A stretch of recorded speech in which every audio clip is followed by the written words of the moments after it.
વિજાપુરના ટેચવા અને ડેરિયા ગામમાં 400 વીઘા જમીન ઉપર તલનો પાક બરબાદ. ઉનાળુ સિઝનમાં વાવેતર કરેલા કાળા તલનો પાક બરબાદ. ખેતરમાંથી ઘર સુધી આવે તે પહેલા પડ્યો વરસાદ.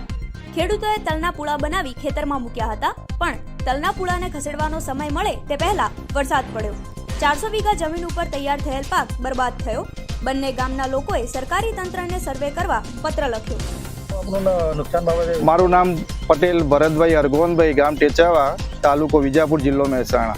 હવે અમારા ગામમાં જે આપણે જે ખેતરમાં જોઈ રહ્યા છીએ કાળા તલનું વાવેતર લગભગ 401 વીઘામાં હતું, અને આજે અંદાજિત અવિરત વરસાદના કારણે 3 થી 3.5 કરોડનું નુકસાન એ અમને અહીંયા દેખાઈ રહ્યું છે. ને ગયા વર્ષે પણ સારું એવું ઉત્પાદન અમે વીઘે 20 મણનું લીધેલું, પણ આ વર્ષે તો 5 કિલો પણ કોઈ પણ ખેડૂત ઘરે લઈ જઈ શકે એવું નથી.